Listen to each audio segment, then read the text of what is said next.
Attention all fishing enthusiasts and nature lovers. The iconic striped bass, a beloved catch during New England's fall fishing season, is facing a critical challenge.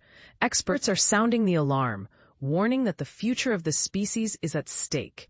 In recent years, the successful reproduction of striped bass in key spawning grounds like the Chesapeake Bay and the Hudson River has been alarmingly low. John Waldman, an aquatic conservation biologist, described the situation as abysmal. But here's where it gets controversial. The reasons behind this decline are complex and multifaceted. One theory suggests a phenomenon called phenological mismatch. This term might sound complex, but it simply refers to the timing of life cycle events. For example, think of hummingbirds migrating when food sources dwindle, or bees emerging as flowers bloom. In the case of striped bass, it could mean that their spawning habits are out of sync with the availability of their primary prey, menhaden. And this is the part most people miss.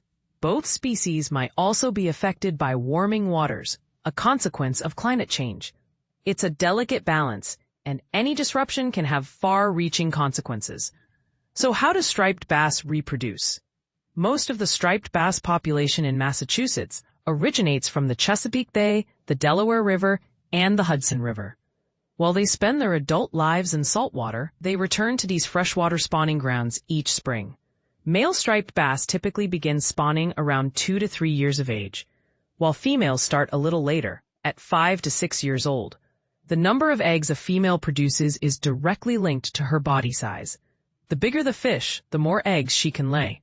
The current situation is dire, with experts describing the striped bass spawning rate as abysmal. John Waldman shared his concerns with Yale Environment 360, an online environmental magazine, in January. According to the article, the decline in reproduction could be due to the phenological mismatch, disrupting the natural timing of their life cycle.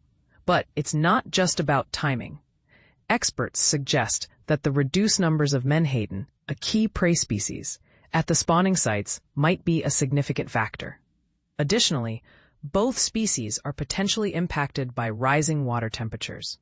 With the striped bass population facing these challenges, will there be new regulations to protect this beloved fish? The Atlantic States Marine Fisheries Commission, ASMFC, has been overseeing the management and conservation of striped bass populations along the Atlantic coast since 1981.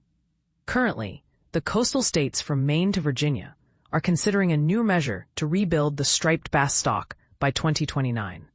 The proposed draft addendum includes size limit regulations, changes to commercial tagging programs, adjustments to Maryland's recreational season, and a potential 12% harvest reduction.